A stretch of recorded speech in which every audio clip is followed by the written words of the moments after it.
original.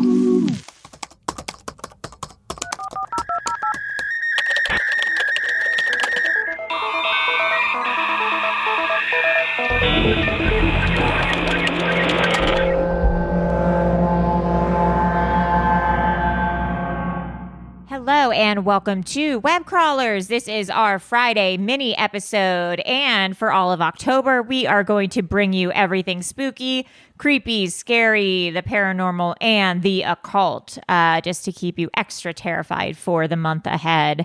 I am Allie Siegel. I am Melissa Stettin. Okay, well, I'm producer Maria. Oh, fuck, I forgot. Alyssa Skeleton. I'm Allie Siegel.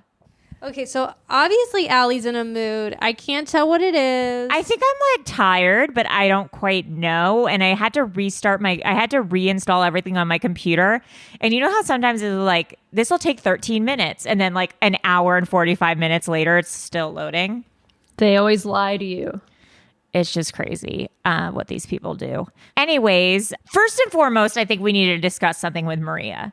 Because what is this insane text that Maria sent us earlier today? My blue blockers? Huh? No. This has to do... Insane text. The one that says, I'm ready whenever you guys are?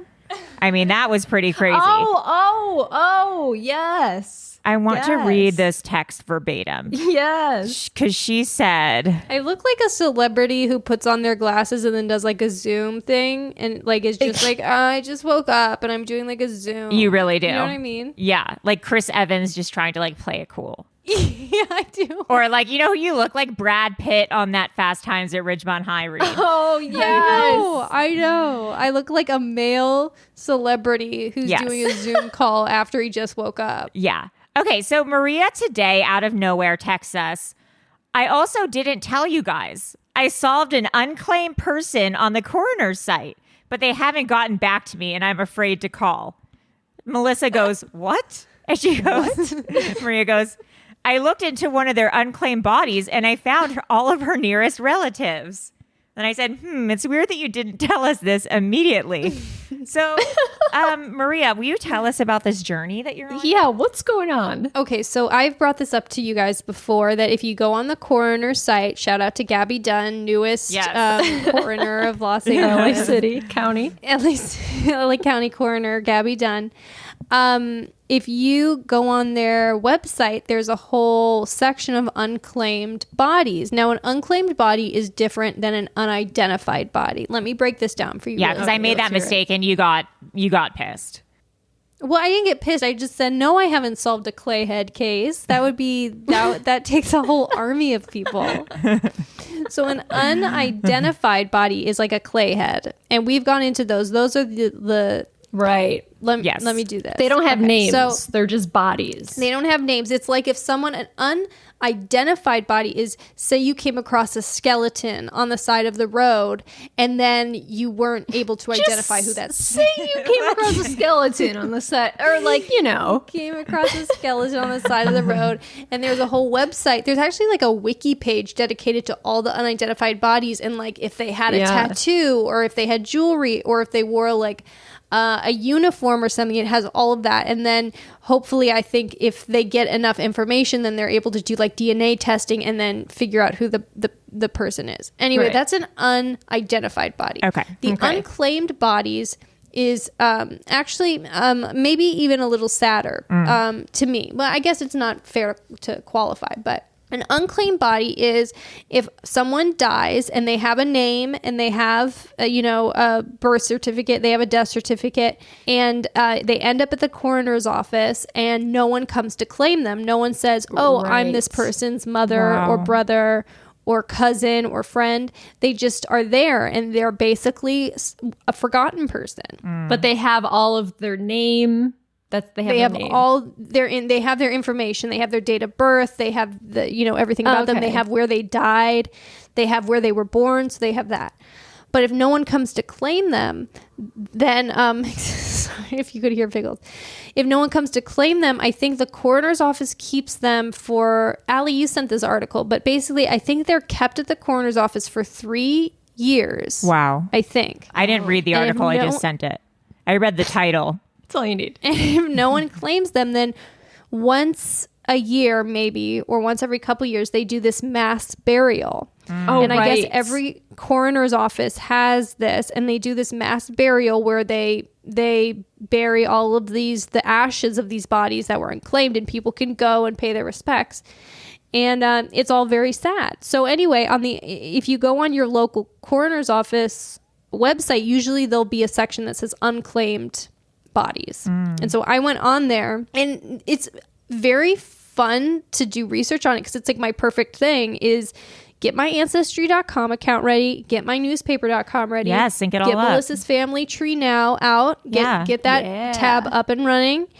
And basically you just try to find relatives and friends through ancestry and news, and if you can find like cases, or like if they were in the criminal department or whatever. And so there was this one that seemed like pretty easy. Her name was Barbara Esterman. And like it took me about a day, but I was like finding all her ancestral stuff. And so then I emailed them, and I gave them all the ancestry information I had for her, and they didn't get back to me. So I called them today, and I said, hey, I had found her nearest, and my new best friend at the coroner's office. Her name's Joyce.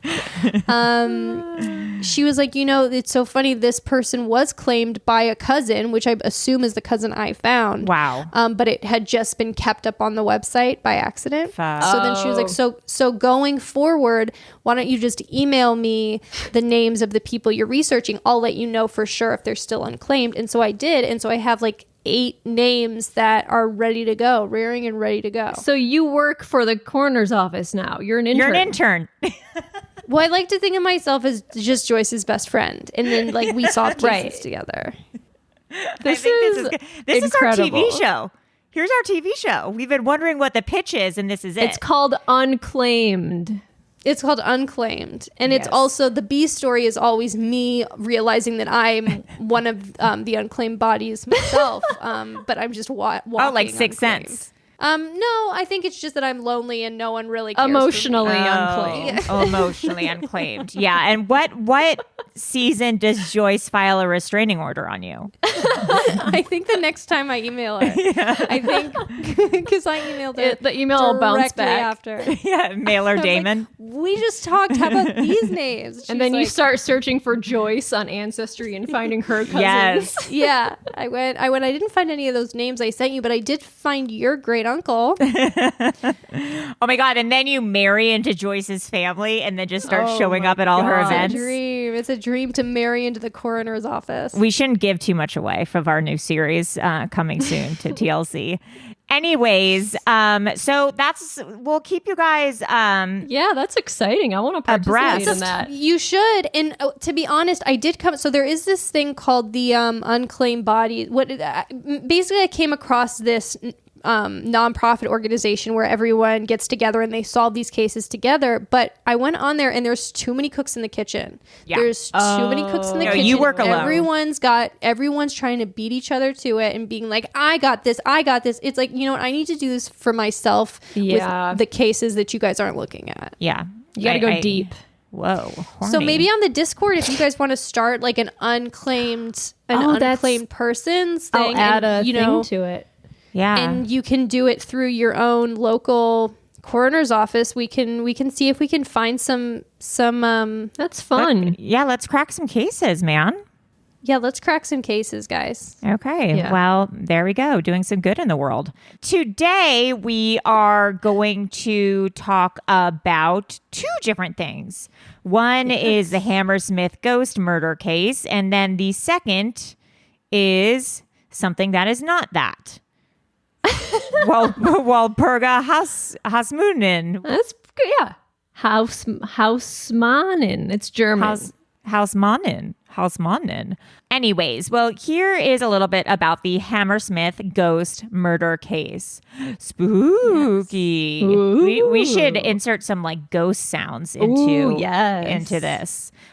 During 3 months in January 1804, local residents had been reporting multiple sightings of a ghost lurking around Hammersmith, London. But the case would take a shocking turn that would lead to a murder trial. Ooh. Uh-oh. Dun, dun, dun. The Hammersmith ghost was first spotted in November 1802. It was supposedly attacking people, with several claiming to be grabbed by it around the Hammersmith churchyard. Ooh, it's a handsy ghost. Damn. Me too. Descriptions varied, but most said it was tall and wore white. Some thought it was the spirit of a man who killed himself and had been buried in the Hammersmith churchyard. What's wrong, Allie? Nothing. I was just, it's honestly like I had a brain fart moment where I was like, did this guy own the churchyard? Like his last name is Hammersmith and the churchyard was named Hammersmith. But then I realized that he was just called the Hammersmith Ghost because he was at the Hammersmith churchyard. So then I tried to hold it in, but then you asked me about what I was thinking about. So well, then it looked like there was something going on in your head that was really it was wild. It was either a stroke or like, I don't know. Yeah, it wasn't right. I couldn't let you go on like that. Well, there we go. The belief was that suicide victims should not be buried in concentrated ground as their souls would not then be at rest. 2 women, one elderly and the other pregnant, were reported to have been seized by the ghost on separate occasions while walking near the churchyard. They were apparently so frightened that they both died from shock a few days afterwards. Oh. Some people were skeptical that this man was an actual ghost. One person said they saw the alleged ghoul discard a white tablecloth before running off. Let me tell you, I don't think that this is a ghost. All my instincts point to this is not a ghost. Well, white clothes also happened to be worn by local bricklayer Thomas Millwood. Some people had gotten scared running into him at night thinking he was the ghost. His wife asked him to wear different clothes so he'd stop scaring people, and he refused. Thomas, just wear black. You're scaring everyone. This is an insane story. The reports of a ghost. It really is.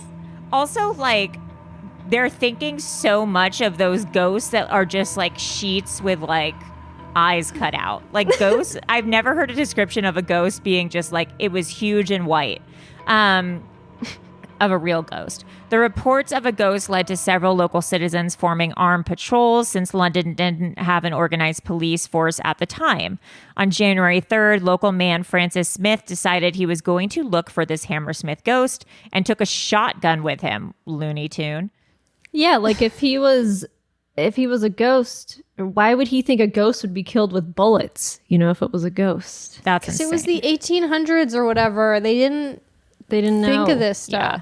While patrolling one night, Francis saw Thomas Millwood wearing all white walking home near Black Lion Lane. Francis, who had drank a few beers at this point, yelled to Thomas, "Damn you! Who are you and what are you? Damn you! I'll shoot you!" Oh my God, he thought Thomas was the ghost.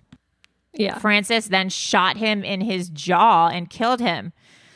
Well, realizing it wasn't a ghost, Thomas was taken to the nearby Black Lion Inn, but it was already too late. So Francis went on trial for willful murder. He confessed to shooting Thomas, but said that he genuinely believed him to be a ghost. And the judge said that Francis had neither acted in self-defense nor shot Thomas by accident.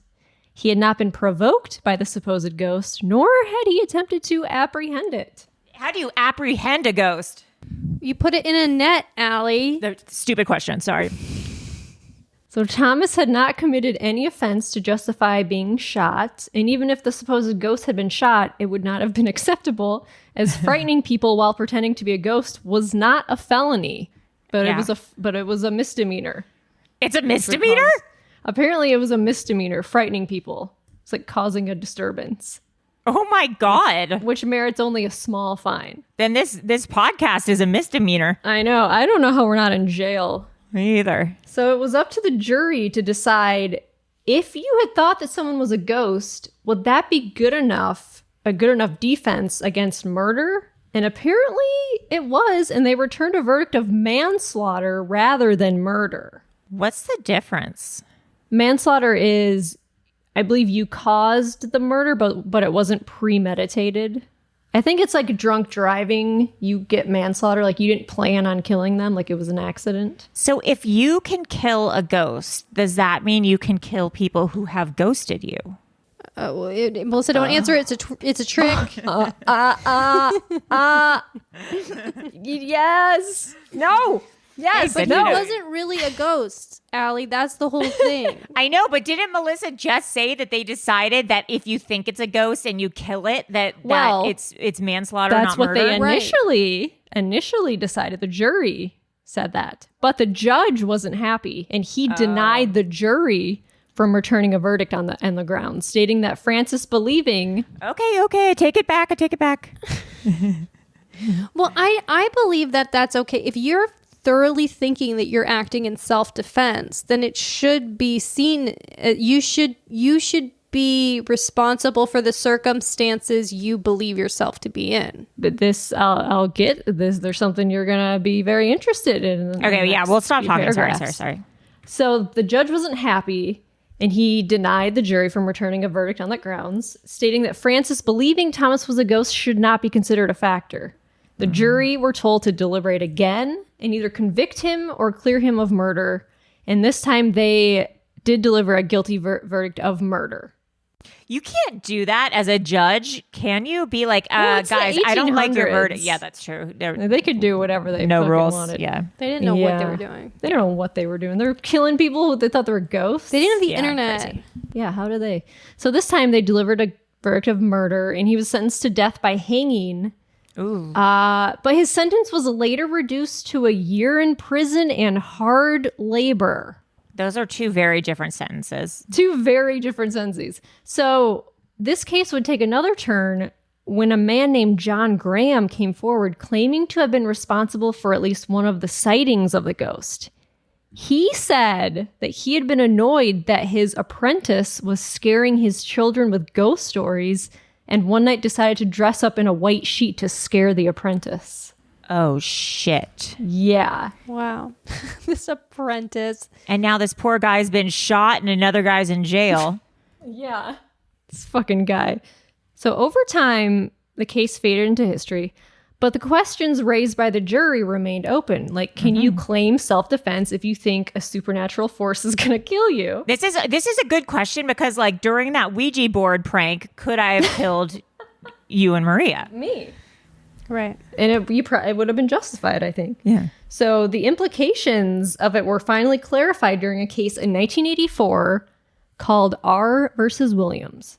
So Williams had witnessed what he believed to be a man dragging a younger man violently across the street. And so Williams intervened and attacked the man he believed to be committing the crime.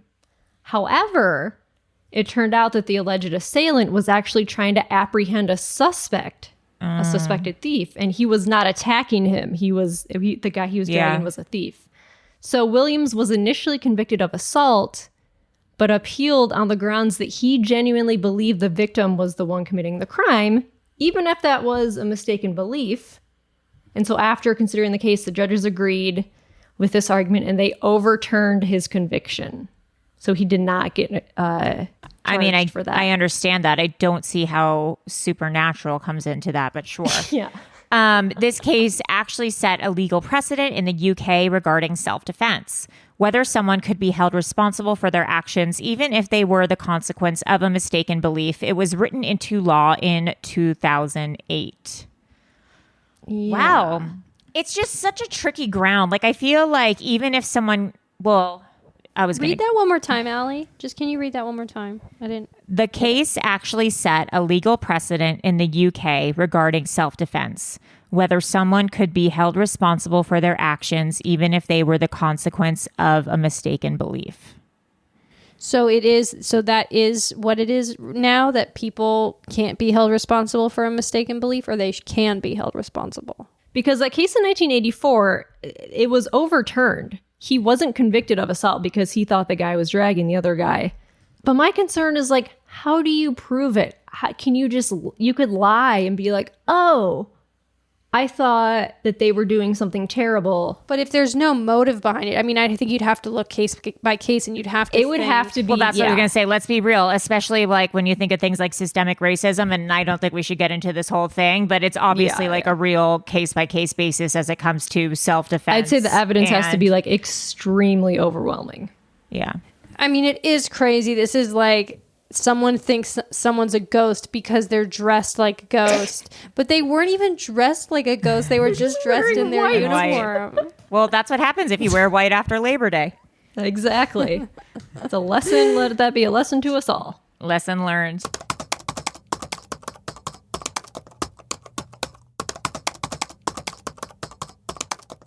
So now we have something I'm going to mispronounce a lot called the Walpurga Hausmannin. What word was I trying to pronounce the other day I couldn't do? Schadenfreude. Schadenfreude. Schadenfreude. A dose of Schadenfreude. Is it Schadenfreude? Schadenfreude.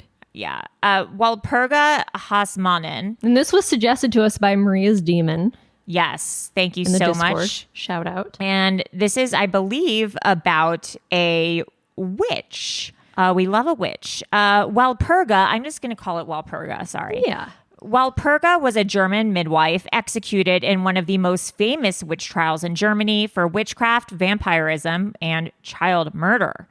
Walpurga worked as a licensed midwife in the city of Dillingen, Germany, for 19 years when she was arrested and accused of sorcery. She was tortured. Sorcery. And she was tortured and made a long series of confessions. She said that in 1556, as a new widow, she had worked in the city. She had made arrangements to meet a male coworker for sex in her cottage later that evening. Ooh, fun. I know, but he did not arrive. Instead, a demon had come dressed in his clothes. They had sex, and the night after, he returned and promised to save her from poverty. But she had to do some things for him. It's always how it works. The first thing she had to do was swear herself to Satan. After she did that, a demon called Federlin had then taken her to the real devil, after which they had wine, ate roasted babies, and had sex. Afterwards, Federlin had given her an ointment which she had used to hurt people, children, and harvests. She said her demon lover, Federlin, often visited her and had sex with her, even in the streets at night and in prison. He left every time she said the name of Jesus. He what every time she said the name of Jesus? He left. He left. Oh. He bounced. Well, he didn't want her talking about other guys. Yes, really. That's rude. He got jealous. Yeah. So she also confessed to having murdered 40 children during her work as a midwife before they were baptized by applying a special salve or putting pressure on their foreheads, and to having sucked their blood like a vampire. Oh, yucky. She had killed children and animals with an oil. She had eaten the children with other witches and used their hair for sorcery.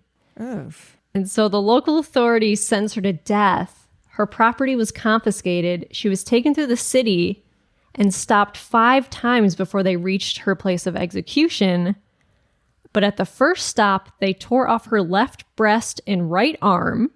The second stop, they tore her right breast. The third, they tore the left arm. The fourth stop, the left hand. What? And on the place of execution, her right hand, with which she had made her oath as a midwife, was cut off, after which she was burned alive at the stake. Oh my God. After she had been burnt, her ashes were not allowed to remain on the ground, but were scooped up and dumped in a stream. So was she mentally ill? Was she a victim of anti-witch propaganda? Which I think it might be that one. Or was she a serial killer? And so when Walpurga was in prison, she was tortured without mercy.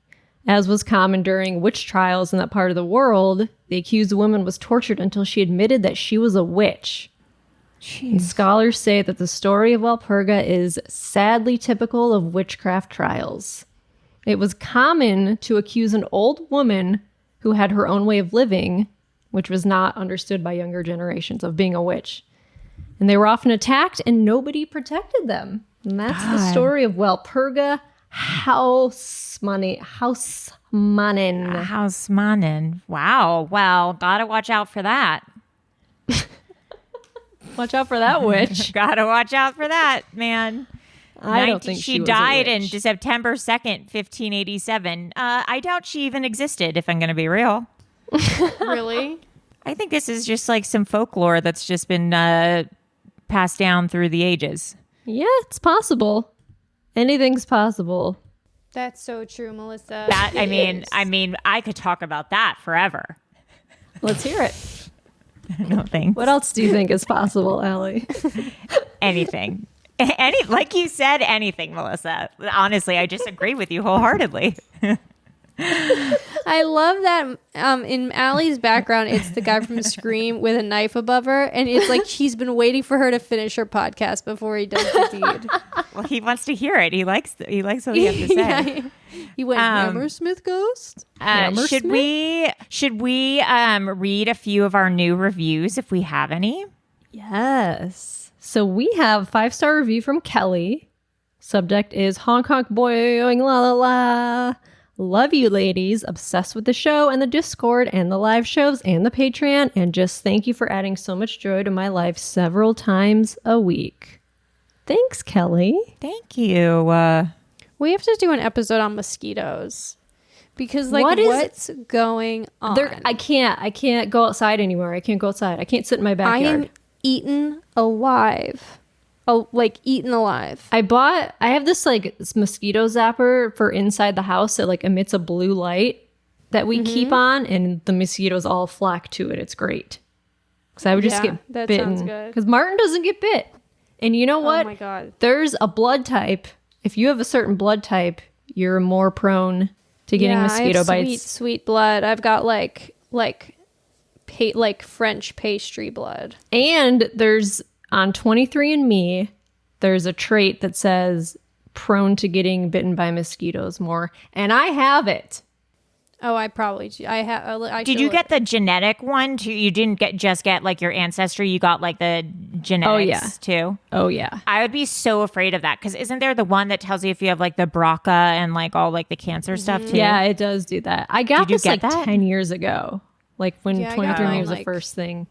Yeah, it's crazy. It's like I couldn't warns you like before you click on this, just know that like I do not need that kind of stress in my life. Consult with a doctor. Yeah.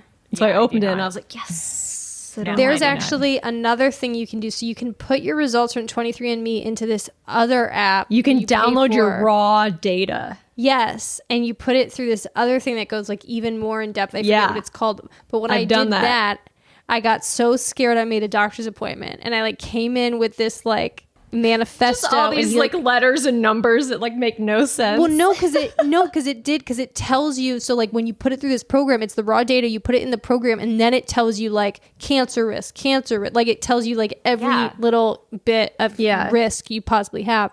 And I like freaked out, and I came in. My doctor literally rolled his eyes at me, and he was like, "I can't." I bet he gets that so often ever since this ancestry shit came up. I felt like Veda from My Girl. Yeah. Like going in being like, I'm dying. Yeah. You need to help. It's like, it's just you just ate beets. You're okay. You just ate your beets. You ate Oreos. I do have a higher chance of having macular degeneration. Oh, I do too. And my grandma has it. So I know I'll have that. But yeah, who knows? I also have this thing called hemochromatosis. What's that? And it's like how you process iron weird. Well, I can tell you one thing. I'm not checking. I'm not even going there. But it's also, that's how I found, remember that relative of that like second cousin I had who's like currently missing? Yeah. That's how I found him through 23andMe because I looked up all my relatives. Still missing, by the way. I would do the family part fine. I just don't want to know like... Fun. You can do just the family part. It's cheaper, I think. Are you calling me poor? What's the vibe? Just to be, just be more conscious of your finances. Anyways, well, I hope everyone is having a good October. Look forward to the seance coming soon. We are in talks with John. It's going to be a nighttime vibe, candles lit. Nighttime is the right time for ghost time. Anyways, join our Patreon, patreon.com/webcrawlers. Also, if you are interested in reality TV, please listen to our 90 Day Fiancé podcast, which is back. 90 Day Fiancé Slumber Party. We have been covering the reunions, and we will start covering Darcy and Stacey until the next 90 Day Fiancé season comes up. Also, if you guys are into television, there's a show on NBC called Connecting. Yes. It's on Thursday nights at 8 o'clock. I don't know, I think, but it's my husband, Martin. Check your local listings. He created it and wrote it and directed it. It's a fun time show. It's about connecting. We the Wall Street Journal gave it a rave review. Shut up. That's incredible. They said it's Emmy worthy. That is amazing. God. That's crazy. Yeah. I mean, I agree. Though. Check it out. Anyways, I wish I could think of more spooky names. I'm going to have to take like a good hour to just sit and really ruminate. What about Allie Screamel? Allie Screamel. So there we go. I am Allie Screamel. It sounds almost like ice cream. I'm hungry. I am Murderlissa Stetton. That's so good. And I'm producer Maria. You're a bitch, dude. Terrifying in itself. All right. Bye. Bye.